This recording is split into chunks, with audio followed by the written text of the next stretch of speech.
Imagine this. You're on a journey to success, climbing a steep mountain. Every step you take costs you something, whether it's time, effort, or risk. But here's the thing. Many of us think we can skip the hard parts, avoid the uncertainty, and somehow get to the top without paying the price. That's where the psychology of money comes in. The truth is, success isn't just about what you earn. It's about what you're willing to face. The risks, the setbacks, and the emotional toll along the way.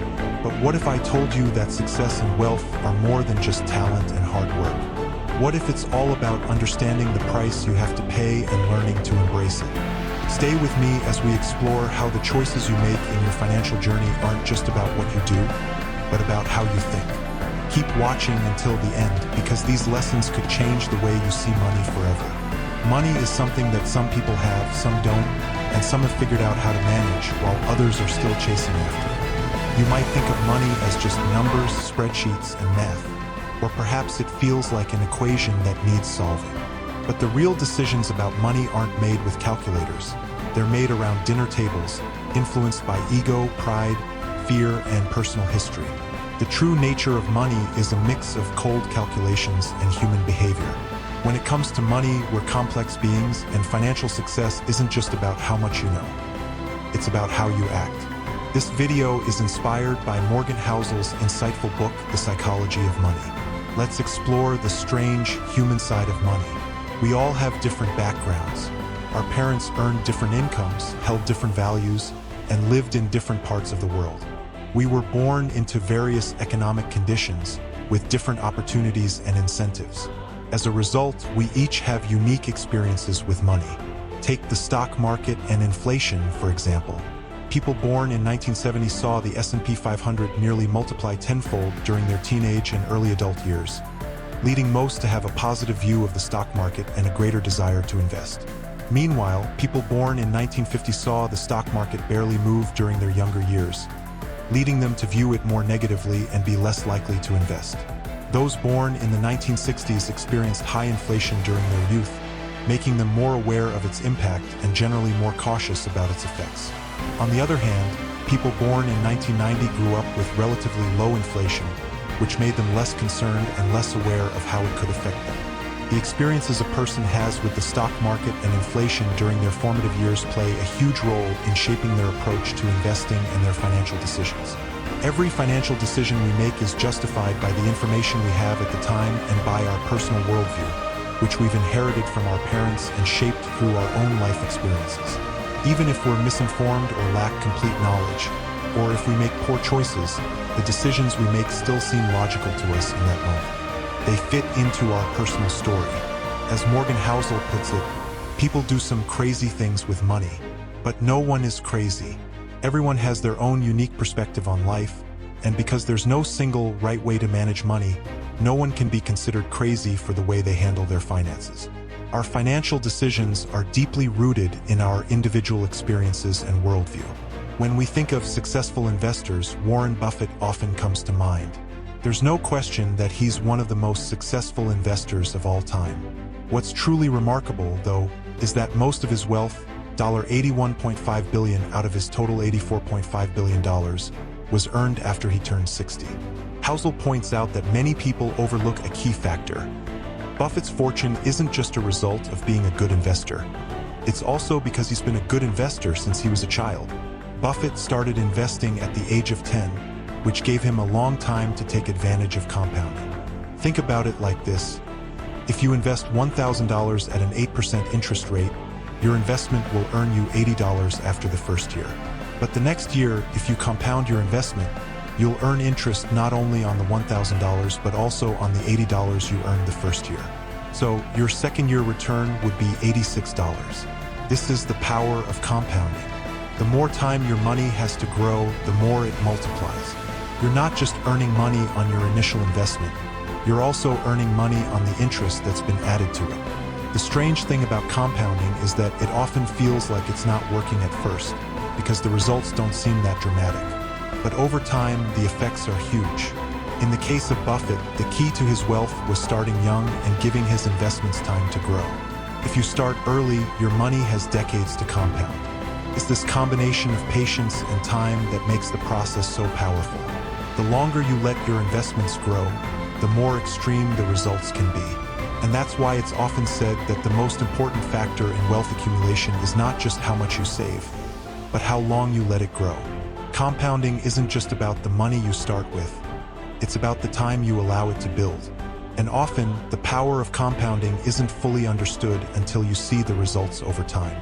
So, the next time you think about making an investment or saving money, remember that the earlier you start, the more powerful the compounding effect will be. Compounding has the potential to grow your money over time in a way that's hard to ignore. Warren Buffett started investing seriously at just 10 years old and had already accumulated a net worth of $1 million by the time he turned 30. Now, imagine a different scenario. What if Buffett, like many young people, spent a lot of his early earnings on travel and a few fancy cars instead of saving and investing? Let's say he began with a net worth of $25,000 at age 30 and then retired at 60, still managing to earn an incredible 22% return on his investments each year.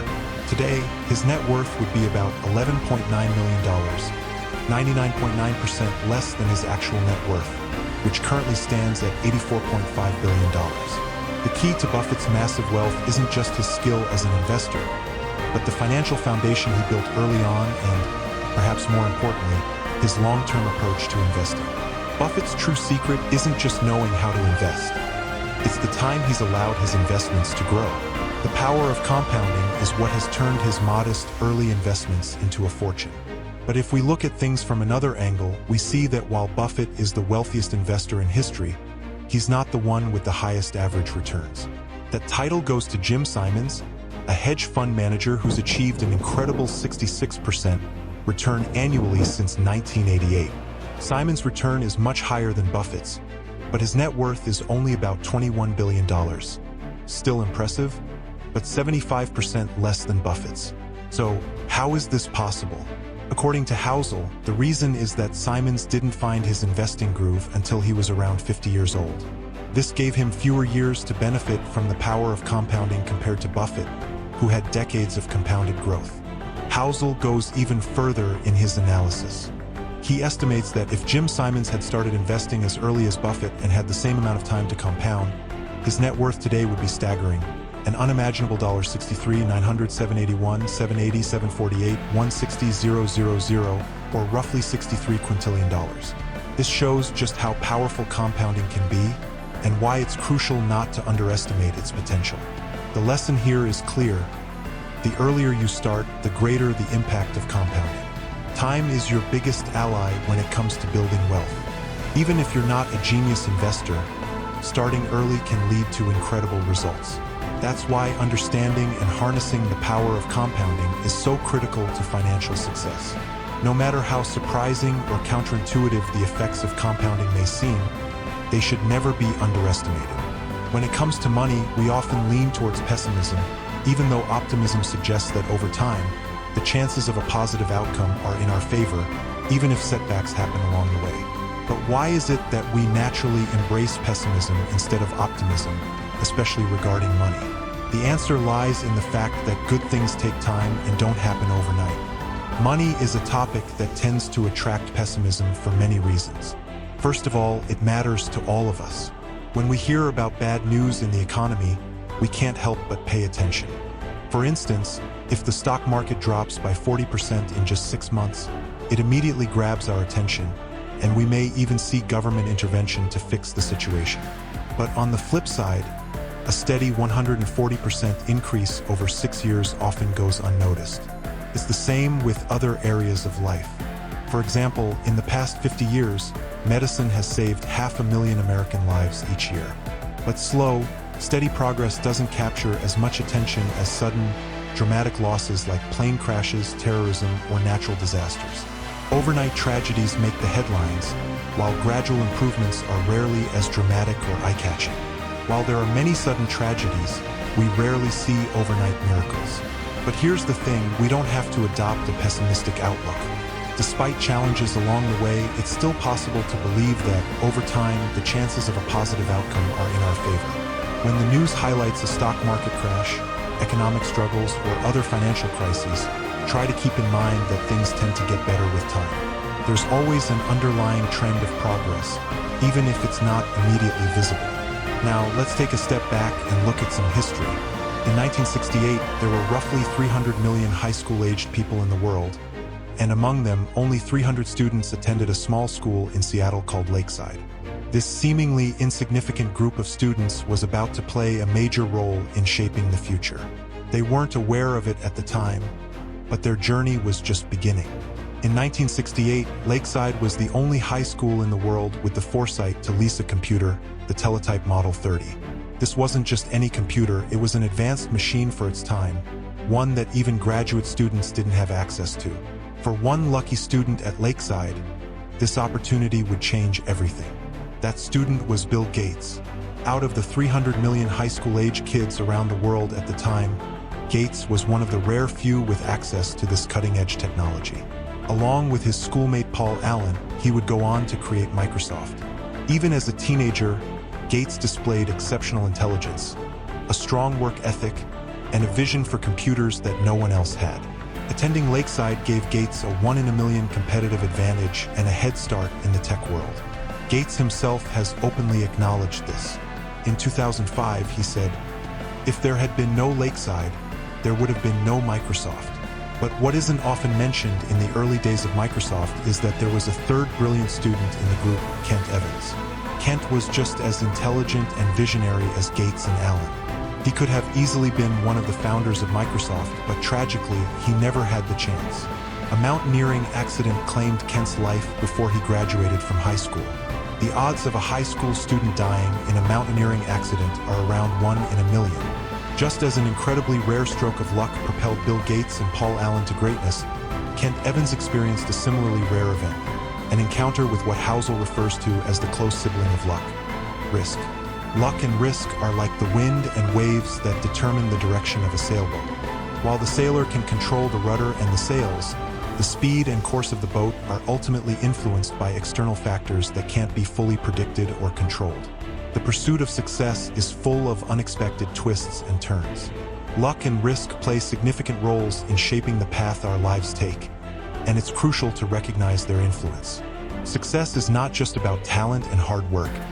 It's also about the unpredictable factors of life that can either push us forward or hold us back. Understanding that success is a complex combination of talent, luck, and timing can help us approach our own financial decisions with greater humility. It reminds us that while we can control certain aspects of our lives, there are forces beyond our control that will shape our future. Many people chase wealth with the belief that it will bring happiness, but according to Housel, the true key to happiness lies in the ability to do what you want, when you want, with whom you want, for as long as you want. Ironically, the pursuit of material wealth has led many to work harder, giving up control over their time, even though they are wealthier than ever before. Studies show that having control over your life is one of the strongest predictors of feeling good, more so than your income, the size of your home, or how prestigious your job is. In the end, controlling your time gives you the highest return on your money. Chasing wealth without considering time is like trying to fill a bucket with a hole in it. No matter how much water you pour in, it just keeps leaking out.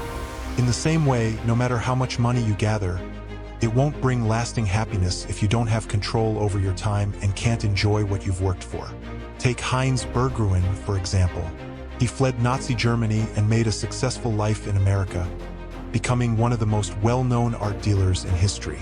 Over time, he built an impressive collection, including works by famous artists like Picasso, Klee, and Matisse. In 2000, he sold part of his collection for more than 100 million euros. But what was his secret to acquiring so many masterpieces? Was it skill or just luck? According to Horizon, a research firm, great investors in art don't just rely on luck or instinct. Instead, they buy large quantities of art and hold on to them for long periods. They wait for a few pieces to become famous and significantly more valuable, even though most of the pieces they collect might not be worth much initially. It's not about being right all the time. It's about having a diverse collection and waiting for a few pieces to emerge as winners. In fact, Berggruen could have been wrong about 99% of the artwork he acquired, and it wouldn't have mattered much. If the other 1% turned out to be works by artists like Picasso, that small number of valuable pieces would make all the difference. These types of situations are called long-tail events, where a few rare occurrences can account for the majority of results. The long-tail events in Bergeron's art collection ultimately led to his great fortune. The story of Heinz Bergeron teaches us an important lesson about investing, and the idea of long-tail events can be applied to many aspects of business and investing. A clear example is venture capital. Most startups in a venture capital fund will fail, losing money for the fund. However, the fund only needs a few big winners, startups that return 20 times or more on the investment to cover the losses. Take Amazon, for example. In 2018, despite being just one company, Amazon was responsible for 6% of the return on the S&P 500. If we look deeper into Amazon's growth, we can see that it was largely driven by two tail events: Amazon Prime and Amazon Web Services. These two products alone made up for all of Amazon's less successful experiments, such as the Fire Phone and its travel agency ventures. After the Fire Phone failed spectacularly, instead of apologizing to shareholders, Jeff Bezos responded saying, "If you think that's a big failure, we're working on much bigger failures right now." I am not kidding. Some of them are going to make the Fire Phone look like a tiny little blip. Bezos understood that it's okay to fail with most products, as long as the process leads to the few tail events that will drive the company forward.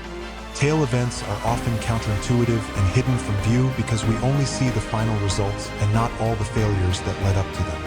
Housel, in his book, uses the example of a stand-up comedian. When you watch a comedian special on Netflix, you may think, "Wow, this comedian is amazing." What you don't see are all the failed jokes they tried out in small clubs across the country before that special. The Netflix special is the final product, a collection of the successful jokes, the 1% that made people laugh. The other 99% were probably just okay. When it comes to investing, even though long tails are common, most of us tend to ignore them. When things go wrong, we often overreact. But once you accept that tail events drive everything in business, investing, and finance, you realize that many things may fail, fall apart, or go wrong along the way. Remember, out of nearly 500 stocks Warren Buffett has picked, just 10 of them have made up the majority of his wealth. Good stock pickers are often right only about half of the time. Good leaders make the right decisions just as often. Being wrong at times doesn't mean things won't work out in the end.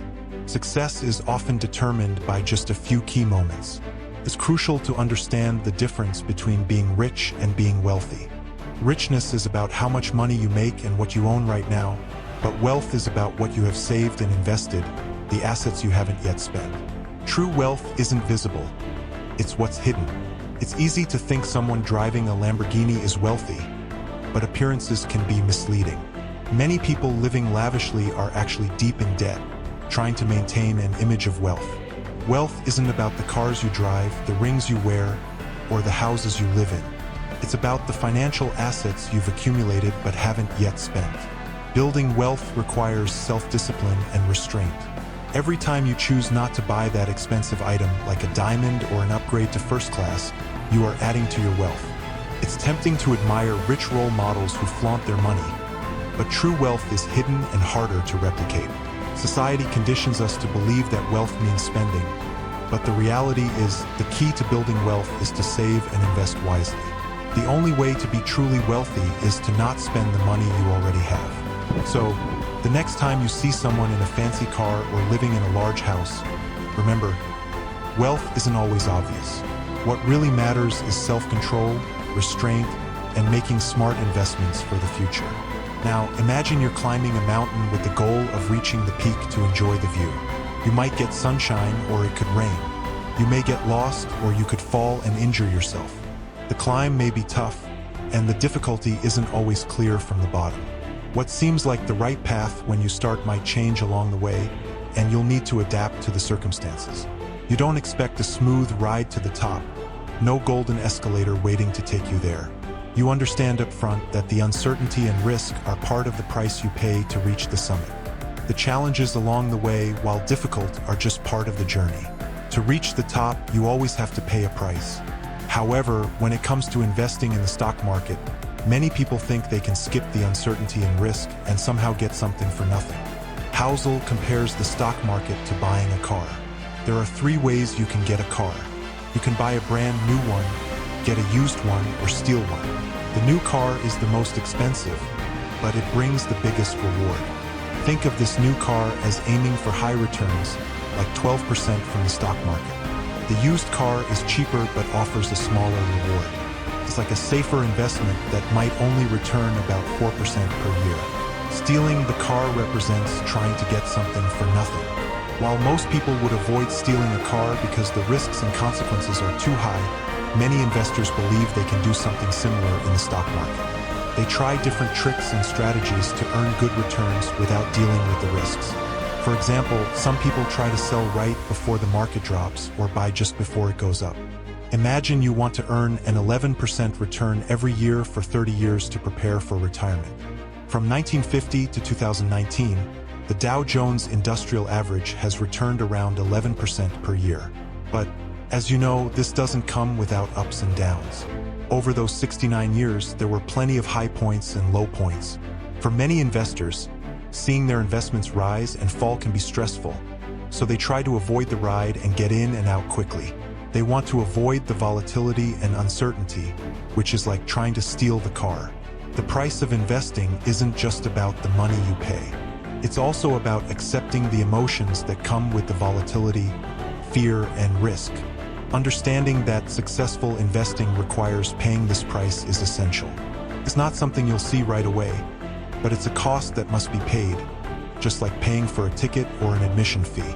The key is to accept that this fee is part of the experience. It's something you have to be willing to pay if you want to participate in the market. There's no guarantee that it will always work out, but if you think of the price you pay as an admission fee rather than a fine, you might find that it's worth it. Be ready to accept the price once you understand what it is. It's important to know when enough is enough. This brings us to the idea of hedonic adaptation, also known as the hedonic treadmill. Every time you achieve a goal, you end up moving the goalpost further away. A good example of this is the downfall of Bernie Madoff and Rajat Gupta, two men who had everything. They were incredibly wealthy, yet no amount of money seemed to be enough. Both ended up resorting to crime in an attempt to make even more money. The problem with constantly chasing wealth and success without recognizing when you've reached a point of enough is like climbing an endless ladder. The higher you go, the more you want to climb, always reaching for the next rung. This never-ending pursuit can take over your life and prevent you from finding true happiness or fulfillment. So here's the big takeaway. Understanding the psychology of money isn't just about numbers. It's about how we think, how we act, and how we manage the uncertainty and risk that life throws at us. The secret to true wealth isn't about making more. It's about knowing when you have enough and understanding that success is shaped by a few rare moments, not a lifetime of constant hustle. If you found value in these insights and you want more, I encourage you to take the next step. Subscribe to the channel and keep exploring the wisdom that can transform your approach to money, life, and success. Because it's not just about making smart decisions today, it's about building the mindset that will carry you through every financial decision in the future. Let's continue this journey together. Hit that subscribe button and stay tuned for more life-changing lessons that will help you grow, achieve, and unlock your potential. You're just one click away from making smarter choices that could change your financial future forever. See you in the next one.